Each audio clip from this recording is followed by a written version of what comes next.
Hey everyone, thanks for joining us here in the Navigant Credit Union Broadcast Center. I'm Molly O'Brien. This is Nidal Battikha. He is the owner of Base Station VR Lounge in Providence, Rhode Island, the very first virtual reality experience in Rhode Island. Thanks for joining me today. Thanks for having me. This is awesome. I'm really excited to talk about this. Virtual reality has huge potential to go so many different directions, not only as a business, but in education, on new developing technology. So I was really excited to have our conversation today. As am I. So talk to me a little bit about your background. You have a big background in business, but not so much in the tech sector. So talk to me how you even got interested in this. Yep. So I've done retail for most of my life. Most recently, I was in self-storage, and the business I was working with, they sold the business, and I was just sort of left with the idea that I need to find something that isn't just another job, something that would actually help me grow with my own business. And I started looking at different ideas, and I had just got myself a headset and a virtual reality computer, and I thought it was something that needed to be shared. And while I was looking at other ideas for businesses, I started thinking of, I started researching virtual reality arcades, and there wasn't that many anywhere, much less in Rhode Island. So I started planning that idea, and I thought this would be a great way to share the experience and to make a little bit of money while I do it. So that's kind of how that started. Found a place on there, which was really great location, and that's when it all started. That's so cool. So talk to me a little bit about, you brought a headset to show us, and more people I think are becoming used to the idea of virtual reality. There's been more mainstreamed products. So we have Google Cardboard, we have all different kinds of products. You have one for us that's not quite the low level that's been put out to the mainstream. So talk to us a little bit about what you have here today, and then what people can come in and do. Sure. So these are PC-based systems. What you find now in the stores are mostly phone headsets, where you take your phone, you put it into a slot, and you do some experiences that way. But the processing power of phones isn't anywhere near what a computer can do. What the computer does and what these headsets do is, first of all, the processing is going to be a lot more immersive. You're going to be able to move around a bit more than you can with the phones, and you can also the systems will be able to track where you are in terms of 3D space, and the controllers included with that, which generally with the phones don't have, are also tracked, so that you would have hands in VR or some sort of, or guns or things of that nature, so that you'd have everything, all of that tracked in a virtual environment. So these headsets are not just $20 or in some cases like the Google Cardboard $10 headsets. These are several $100s to go with a computer that would be able to handle the processing power, a high-end gaming system that would be able to handle all of this stuff. So the experiences that we have are I'm going to hold it up here so you can see it. So the experiences that we have take advantage of all of that. They're meant to be done in a we have an 8x8 stations, and we also have several stations going, so you can be able to do that. Whereas at home, even with something like this, if you're able to afford it, then you have limited space and things like that. And we have anything from basic experiences of things like Google Earth to shooters like John Wick and things like that, where you can move around a bit and instead of just being in one small space.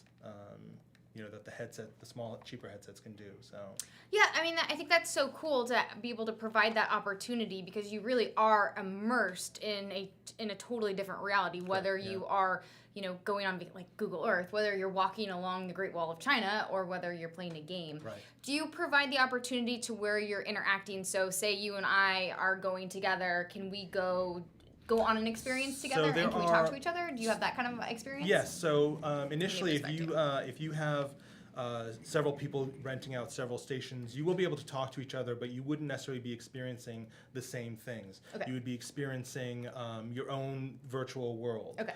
There are several multiplayer games that will allow you to be able to experience the game together. So you would see a version of your friend in that game and be able to play together in the same game. Versus something like, again, using Google Earth as an example, you wouldn't, even if both of you were doing the same experience, Google Earth, you wouldn't see the other person. Okay. You'd be doing your own thing. Most VR experiences are first person, first player, individual player, games, but there's more and more multiplayer games, so that way people can play together, which is a unique thing. Again, you can't do this at home. You have to find people that have the equipment to be able to play with them, so we offer that experience as well. It's not simply a one-person experience, it's shared. I also think that when you're doing it in a shared, the stations are shared in that you have one headset shared amongst different people.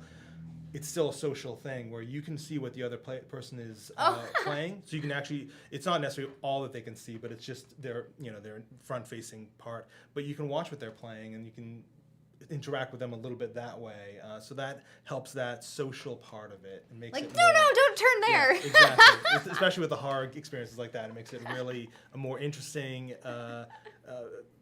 social thing. That's fun. Which is one of the reasons why that I'm hoping something like this succeeds, because it's meant to be a social thing. It's not meant to be a individual in a headset and you just leave the world. It's you gotta still have some contact with the real world, and so that helps build that social aspect of it outside of any virtual social apps. That's so fascinating to think about, and what I love about virtual reality is not only do you have the opportunity to go so many places that a lot of people would never be able to travel to, right? Exactly, yeah. Not affordable, not feasible, so we would never be able to have the capacity to go to outer space, Right. But the educational opportunities, just the chances are endless. But like you said, being able to take people from, even if you can't afford something like this at home, you're doing it by yourself possibly. So being able to go with a group of friends or whatever the case may be, to provide that social engagement. So kind of transitioning the conversation, you're located on Thayer Street, which is a college environment, but you're not necessarily catering just to college students. You're providing opportunities for families, so there are children gaming experiences, but you also are providing experiences for professional development as well. Talk to me a little bit about who you're trying to cater to and what the feedback has been. Sure. So ideally, I'm catering to everybody, but the demographic tends to be more of the college-age students, teens, mid-teens to early 30s tends to be the highest demographic. But anybody can do it. I've had people in their 70s do VR. I've had children as young as 5 I think is my youngest, do VR stuff. So anybody in that range could do it. There's experiences for everybody. Not all of it is games, where a big brunt of it is probably a lot of shooters, first-person shooters, but there are things like Google Earth or Tiltbrush, which is a painting program, that aren't games. They're meant for all different ages. We do have primarily, most of our customers are families where they're bringing their kids to celebrate a birthday. I've had birthday parties. I can also take our equipment out and go to an event. So if you have a holiday party coming up and you want to do VR, we can bring that to you and set up something so people can experience it not just in our shop, but we can actually go to you and bring that equipment to you, so you can have something unique at your party, which has been pretty successful where we've done it. We've done some marketing events where we've had people come and demo it out, and that's always been a successful thing. So it's really geared towards, like I said, everybody, although primarily we find that range to be the late teens to early 30s.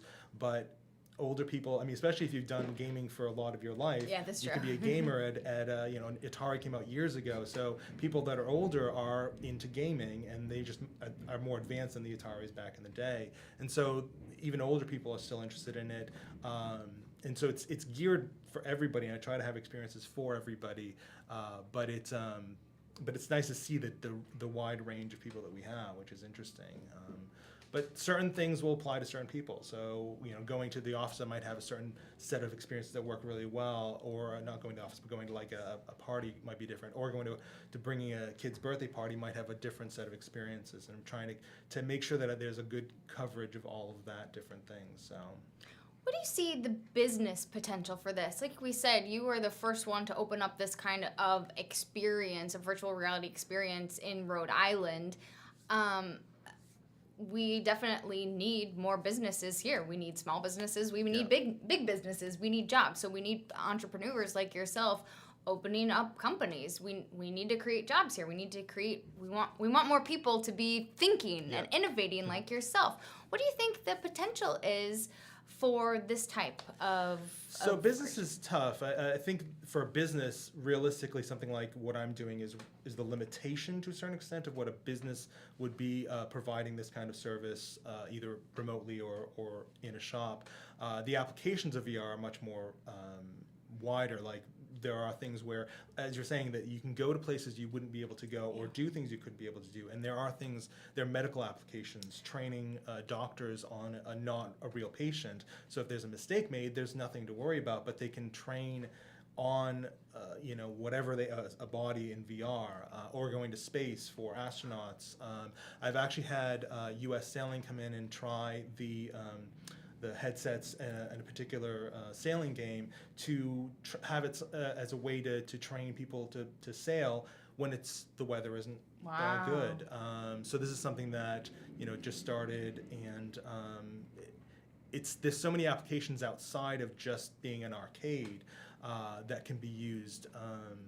It's amazing the kind of world that you go into when you put on the headset and the capabilities that it has. But again, I think with businesses, it's more difficult to branch out of the idea of doing arcade, because it is still a novelty in that case. That's true. Arcades themselves didn't necessarily make it out of arcades. They've always been arcades. Now there's a retro arcade, so maybe someday this will be a retro VR thing. So that'll be interesting to see. That will be interesting to see. Interesting to put it that way. I think the capability of virtual reality is so intense, and like you said, the people who come in and who you meet, whether it's a 5-year-old who's then becomes inspired because they get to see outer space, or they get to go underwater. I remember putting on what's the Samsung one called? The Gear VR. The Gear VR. Okay, yeah. I did that with the phone, and my phone battery drained like that. But and I swam with sharks. I mean, so the potential with this, and that was not even nearly the. Doesn't even have nearly the capability as, like you said, with a PC.